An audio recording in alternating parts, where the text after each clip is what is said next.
Meus queridos irmãos, minhas queridas irmãs, a paz do Altíssimo esteja contigo e com a tua família.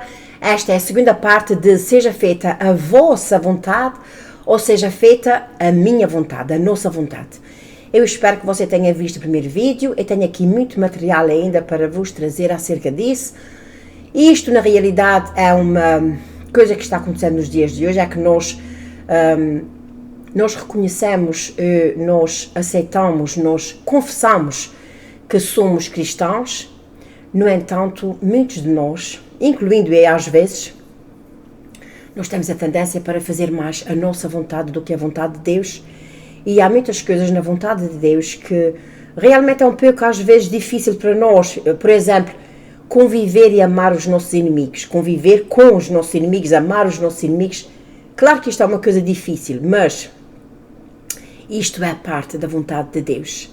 Já há tanta guerra neste mundo, que não haja guerra entre a humanidade e também que não haja guerra entre nós e o nosso Pai Celestial, porque há muitas pessoas que realmente estão zangadas com o nosso Pai Celestial. Vamos então à segunda parte de seja feita a vossa vontade ou seja feita a nossa vontade.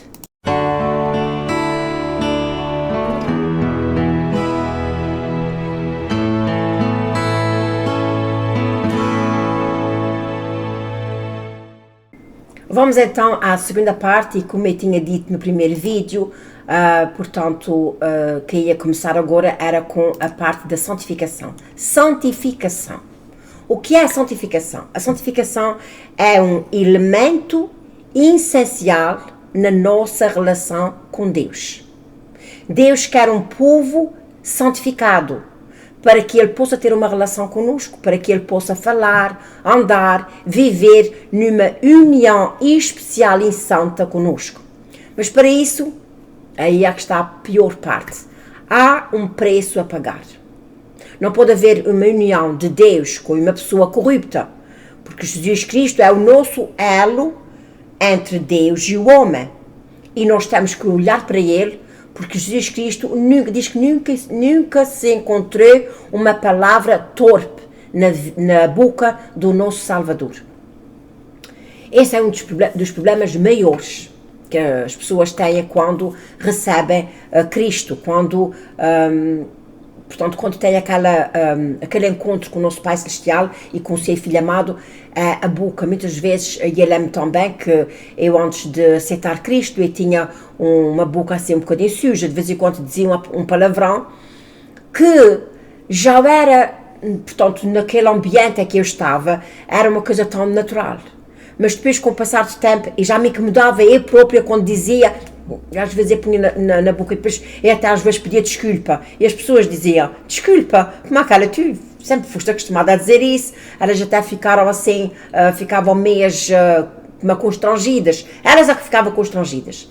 Mas chegou a altura, meus irmãos, vocês acreditam se vocês quiserem, que eu fui trabalhar para outro trabalho, e lá ninguém me conhecia, não sabia como é que eu era, mas com o passar do tempo eles começaram a ver. Portanto, eles não conheceram aquela minha parte em que eu dizia palavrão. E quando eu fui trabalhar para este lugar, uma concessionária de carros, e lá vocês não imaginam os palavrões que eles dizem, especialmente quando eles não conseguem vender os carros. E então, eles quando diziam palavrão, eu ficava assim, eu dizia, oh my God. E eles viam da maneira que eu reagia quando eles diziam palavrão. Que chegou-se uma altura, você acredita ou não, o Espírito Santo do Altíssimo é minha testemunha. Eles evitavam de dizer palavrões à minha frente, e quando diziam, eles diziam, ei, a Lúcia está aí. E eles, oh, Lúcia, I'm sorry. Portanto, isso é para vocês verem. Portanto, houve aquela grande transformação. E então, eu estava dizendo que a santificação é algo que há um preço a pagar. Não pode haver uma união de uma pessoa corrupta com o nosso Pai Celestial. E quando Deus separa alguém para si, a primeira coisa que Deus ordena é para sairmos do lugar onde nós estamos. Não só do lugar onde vivemos, mas do lugar espiritualmente falando. Portanto, é assim. Não quer dizer que se você mora nos Estados Unidos da América, quando você recebe Cristo, tem que se mudar para outro lugar. Essa palavra de mudança, portanto, vamos falar aí acerca de Abraão, que o Senhor disse a ele mesmo para sair de onde ele estava, mas a parte principal é que nós temos que sair daquele conforto que nós estávamos espiritualmente falando e temos que começar a limpar as coisas ao nosso redor que não são de acordo com a vontade dele. Outra vez, falando sobre a sua vontade. Será que é a vontade dele ou a nossa vontade? Nós não podemos ter comunhão com Deus e fazer as mesmas coisas, conviver com as mesmas pessoas, alimentando-se da mesma comida, tanto para o corpo como para a alma. Ninguém foi chamado por Deus e escolhido por Deus que ficasse no mesmo estado que estava antes. Você só fica no mesmo estado que estava antes se você se recusar a obedecer a Deus, e como Jonas, que recusou-se a obedecer a Deus, e nós todos sabemos o preço que ele pagou. Ok, deixa-me voltar atrás. Ele disse que nós não podemos fazer as mesmas coisas, conviver com as mesmas pessoas, isso é assim. Nós sabemos que uma má companhia traz grande prejuízo para nós, como uma boa companhia traz grande benefício a nós. E então minha mãe costumava dizer, procura uma boa árvore que vai te dar uma boa sombra. E também, eu já fiz vídeos aí em que mencionei e mostrei uma caixa de maçãs sãs e uma maçã podre. E aquela maçã, se nós não tirarmos para fora, mais cedo ou mais tarde, ela vai corroer as outras em sua volta. Isso também não quer dizer que você, quando receber Cristo, você vai começar a dizer às pessoas, não venhas à minha casa, por favor, eu já recebi Cristo, porta fora. Não, nada disso, meus irmãos. Nós temos que começar a pôr aquela pessoa inconfortável no pecado dela. Por exemplo, se essa pessoa costumava ir à tua casa e costumava passar serões na tua casa, isso é uma hipótese, e costumava beber na tua casa, e costumava, porque você lembra-se que antes nós fazíamos tudo o que o mundo fazia. E então, a santificação é começarmos a tirar de nós aquilo que não agrada a vontade de Deus, como eu acabei de dizer. E agora suponhamos que você era uma pessoa que gostava de beber assim em sociedade com os seus amigos e dizer palavrões e dizer anedotas picantes. E você, se aquele amigo ou amiga vier à tua casa, você começa por dar água àquela pessoa. Água com, olha, uma das minhas bebidas preferidas, e tenho aqui por acaso que eu vou mostrar a vocês, olha. E uma das minhas bebidas preferidas é, olha, água, daquela água com gás com limão. Coisa de boa.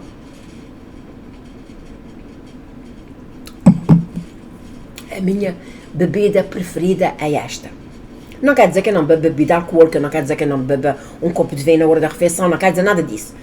Mas fica tão feio uma pessoa bêbada. E então é assim, você quando estes amigos vierem à sua casa, estas pessoas que não, se é uma pessoa que não acredita em Deus, você tem que dizer logo àquela pessoa, desculpa, mas eu já fiz uma decisão, eu vou entregar a Cristo, eu vou começar a viver uma vida com o nosso Pai Celestial, eu vou começar a fazer a vontade dele e não a minha. Ponha isto à frente. Se esta pessoa realmente for de Deus, ela vai te congratular. Oh, que bom, graças a Deus. Mas se esta pessoa for uma pessoa do mundo, ela vai começar a dizer, eu já não sei como é que eles me diziam antes, já tens a mente controlada, a mente lavada, e eu dizia a ela, eu não tenho só a mente, eu tenho a mente, o coração, a vida transformada, lavada. Mas é assim, estas pessoas, eles vão começar a ver que na tua casa já não é o lugar em que eles fazem a sua vontade.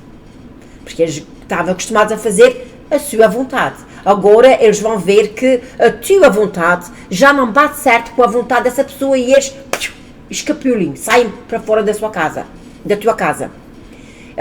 Claro que tudo o que nós fazemos temos que mostrar muito amor, como eu disse a princípio, muito amor e compreensão e humildade às pessoas, porque não fica nada bom uma pessoa estar a fazer a vontade de Deus e tratar mal os outros. Nós temos que tratar as pessoas com amor e humildade e com justiça, como o nosso Pai Celestial manda.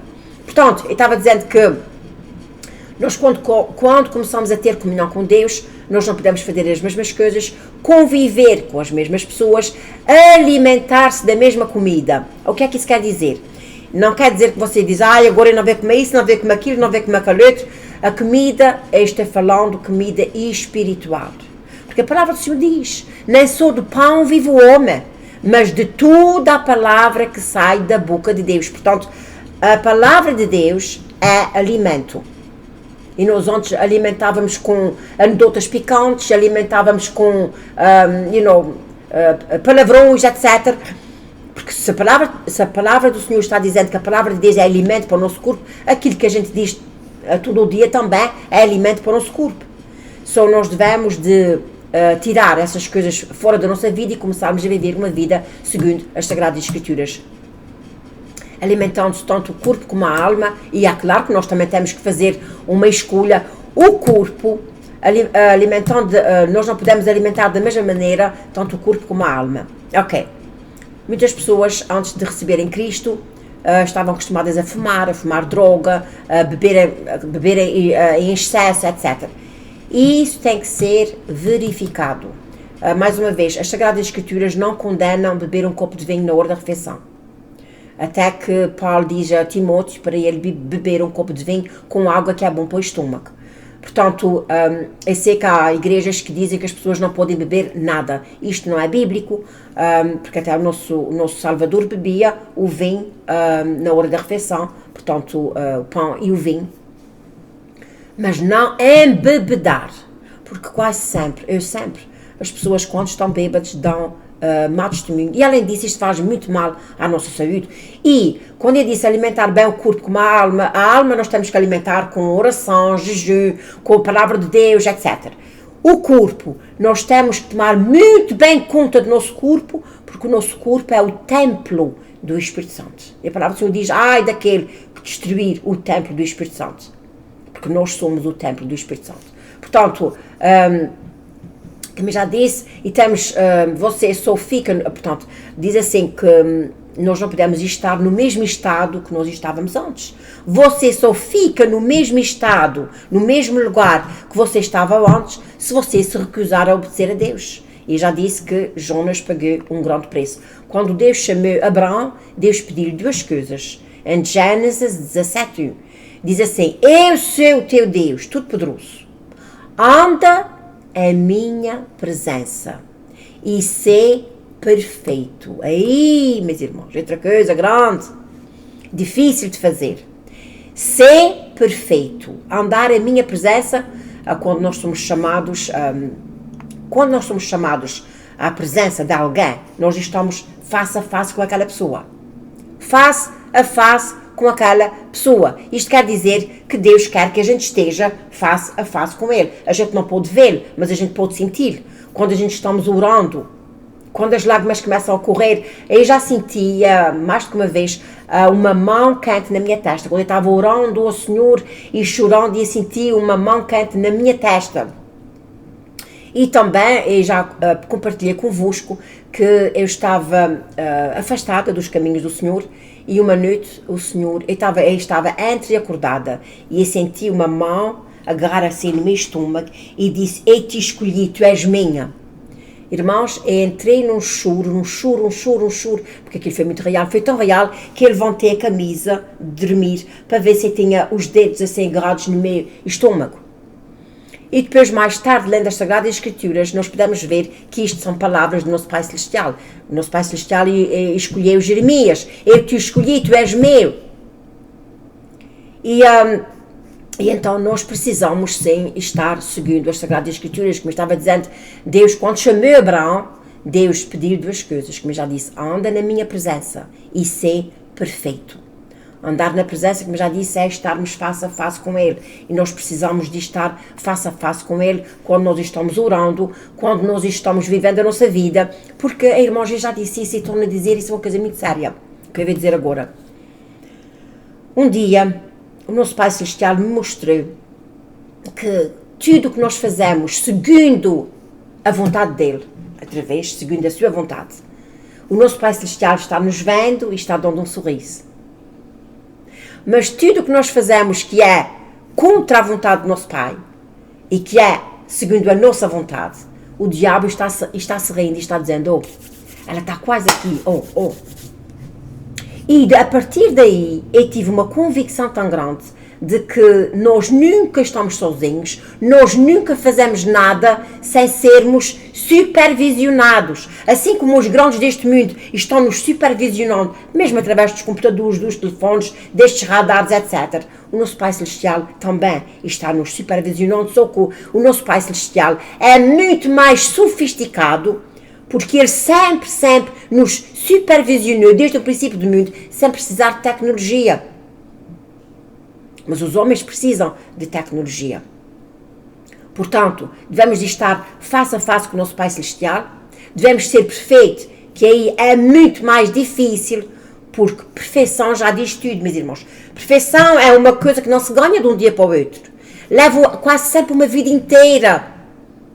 Quando um artista que é escultor, ele está esculpindo aquela estátua, epá, resta aqui, aperfeiçoa, e todos os dias quando ele olha, epá, esse carrapuchinho precisava de ser mais redondo, e toca, o cabelinho, e tem que fazer aqui um pouquinho melhor, epá, se ele fizesse assim, os bracinhos mais direitos, todos os dias que ele olha para aquela estátua, ele vê algo que ele pode aperfeiçoar um pouco mais.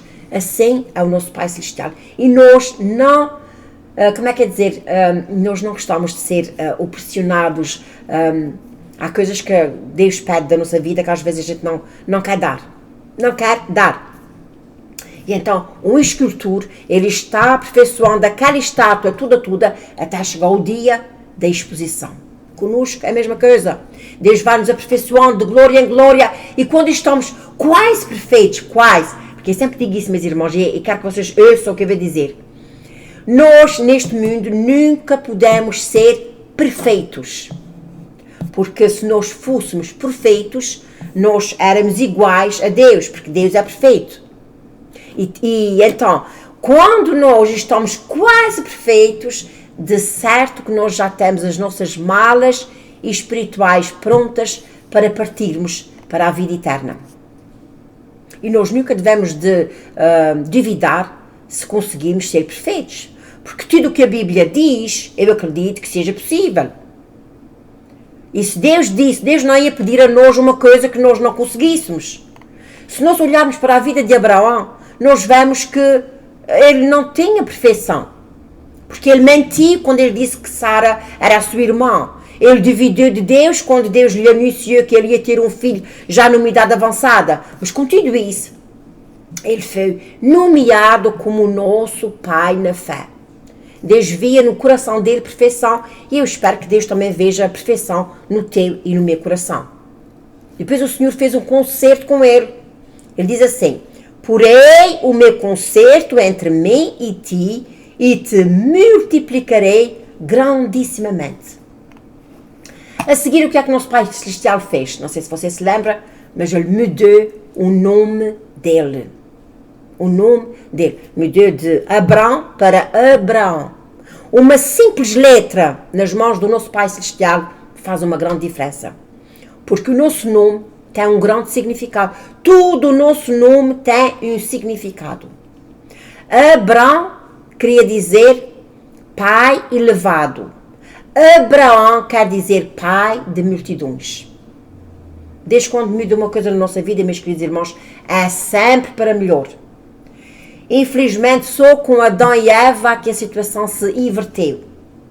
Eles saíram de um lugar muito bom, que Deus lhes tinha dado, e pela desobediência eles foram expulsos para um lugar pior do que aqueles que ele estava.